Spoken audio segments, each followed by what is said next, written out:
Welcome to Cheat Sheet Tale, where secrets slip, lies unravel, and the truth always has a twist. Real stories, raw confessions, and shocking betrayals. Drop a comment if you've ever caught a red flag too late now. Let's get into today's tale. My sister told me, "Mom gave me everything in her will, so you need to move out." I just smiled and said, "Actually, the lawyer has something to say about that." The truth left her completely stunned. I never thought my own sister would try to kick me out of our childhood home, but after our mom passed away, that's exactly what happened. She claimed Mom left everything to her in the will and told me I had to move out.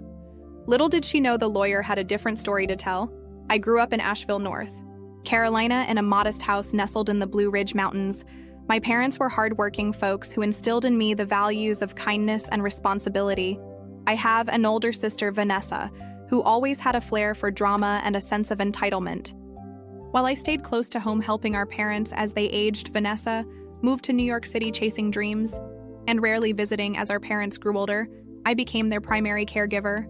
I managed their medical appointments, handled their finances, and ensured their comfort. Vanessa, on the other hand, would occasionally call often, asking for money, or complaining about their life in the city. In 2023, our mother passed away after a brief illness. It was a challenging time, but I found solace in knowing I had been there for her. Vanessa flew in for the funeral, making a grand entrance and acting as if she'd been the devoted daughter all along. A week after the funeral, Vanessa approached me with a smug look. "Mom left everything to me in her will," she said, "so you'll need to move out of the house." I was taken aback. "What are you talking about? The house, the savings, everything? She left it all to me. You can stay for a month, but then you'll need to find another place." It felt a mix of anger and disbelief. After all I'd done, this was how she repaid me. But instead of reacting, I simply smiled. Actually, the lawyer has something to say about that. Unbeknownst to Vanessa, our mother had updated her will a year before her passing. She recognized the efforts I'd made and wanted to ensure I was taken care of. The lawyer had a copy of the updated will, which stated, "I leave the house and all my assets to my daughter, your name, in gratitude for her unwavering support and care." When Vanessa heard this, her face turned pale. She stammered, trying to process the information.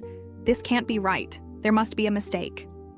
But the lawyer confirmed the authenticity of the will. Vanessa had no legal claim to any of our mother's assets. Vanessa tried to contest the will, but her efforts were in vain. The court upheld the updated will, recognizing our mother's clear intentions. I continued living in the house, cherishing the memories and the peace that came with it. Vanessa returned to New York, and our communication dwindled. While the experience was painful, it taught me the importance of standing up for oneself and the value of genuine relationships. Sometimes the people who claim to be family show their true colors when money is involved.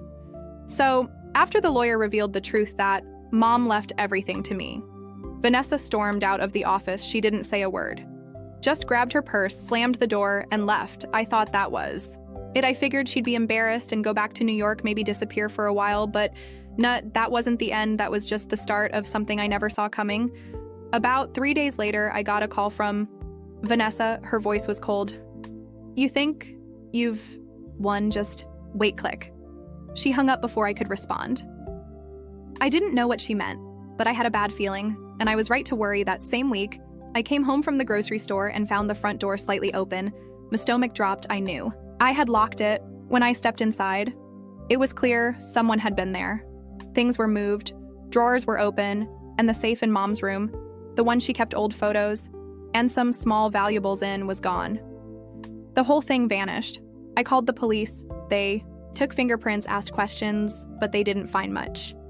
No forced entry, no witnesses. I had a gut feeling it was Vanessa, but I couldn't prove it. Next week, I got a notice in the mail from the county, a zoning complaint. Someone reported the house for having unauthorized construction and running a business out of a residence. It was all made up. Then came a letter from a lawyer. Vanessa was trying to sue me, claiming Mom had been manipulated into changing her will. She accused me of elder abuse and fraud. I almost laughed when I read it, but it wasn't funny. This could get serious. I called my own lawyer, the same one who handled Mom's will. He wasn't surprised. "She's grasping at straws," he said. "We'll fight it." Still, the lawsuit meant time, money, and stress, and Vanessa wasn't stopping there. Out of nowhere, people from town started acting weird around me.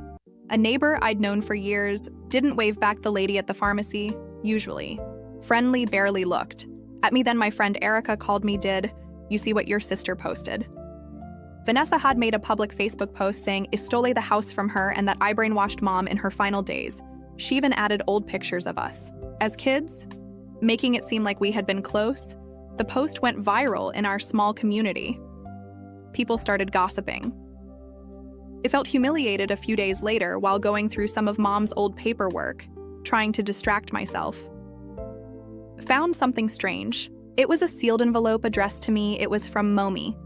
Opened it carefully. Inside was a handwritten letter and a USB flash drive. The letter was short, but my heart started pounding when I read it. If Vanessa ever tries to fight this show, the video. On the flash drive, I rushed top-lugged the USB into my laptop. It was a video recording of mom dated 6 months before she passed. In the video, mom looked tired but calm. She sat on her favorite chair in the living room. "I'm doing this because I want no confusion later," she said into the camera. "Vanessa, if you're watching this, you need to know that I love you, but I've seen how you've treated your sister. You disappeared 4 years. You never helped. Your name gave up everything to be here for me. That's why she deserves the house and everything. It was my decision. No one forced me. My hands were shaking by the time the video ended. It was the proof I needed. More than just words in a will." This was mom's voice, her face, her truth. As soon as I finished watching the video, I sent a copy to my lawyer.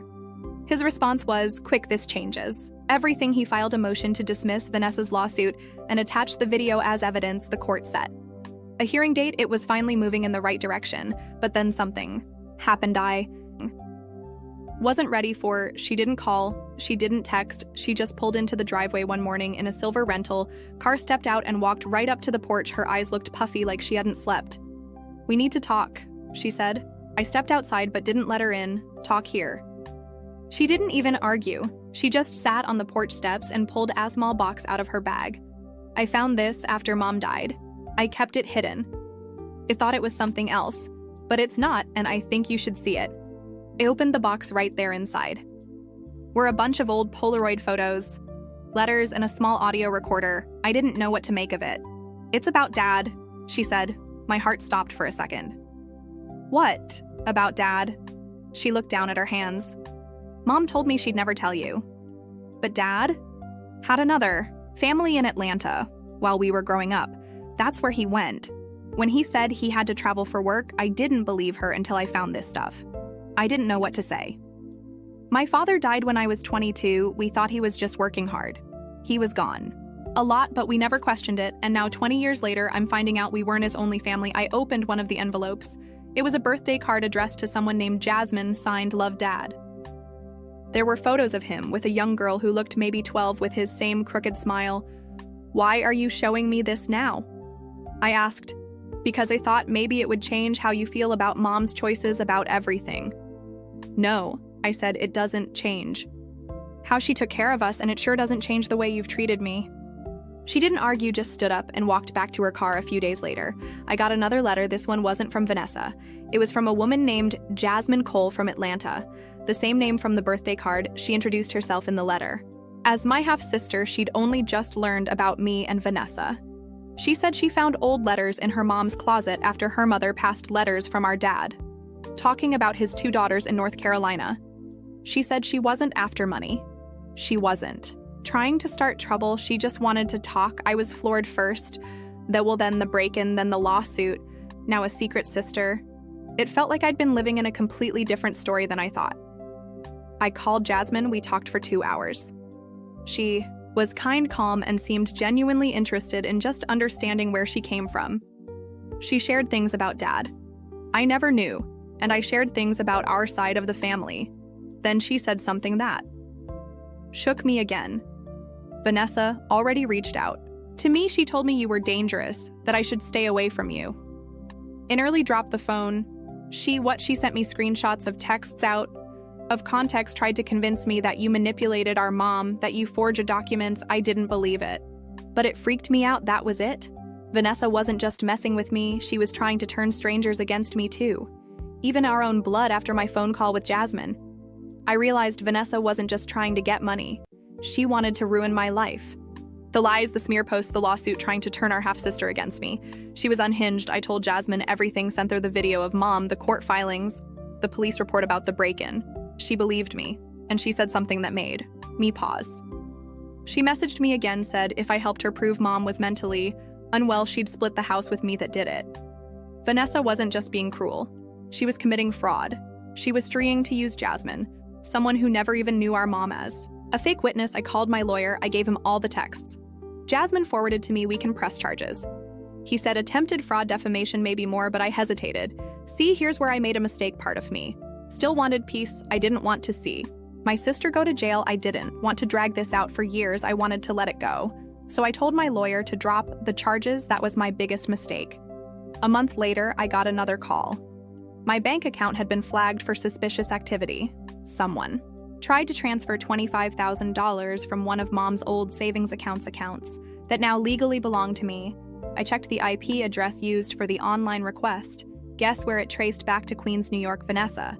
Again, that was the last straw. I filed the report, fraud, identity theft. I gave them everything, emails, messages, even the Facebook smear post. The cops were quiet for a while. Then one morning, I got a call from the Asheville PD. Your sister's been arrested in New York. We're coordinating with state prosecutors. I didn't feel happy. I didn't feel sad. It felt tired, but there was something else. To relief, she was charged with multiple counts, attempted wire fraud, defamation, and interfering with an estate at the hearing. She didn't look smug. She didn't glare. She just looked small, worn down. Like the lies had finally caught up with her. I was called to speak. I didn't goof. I didn't shout. I just read part of Mom's letter. You don't have to be family. Just because you share blood, you have to act like family. The judge nodded. Vanessa was sentenced to 18 months, probation ordered to pay back damages, and banned from contacting me or Jasmine. But here's the real twist.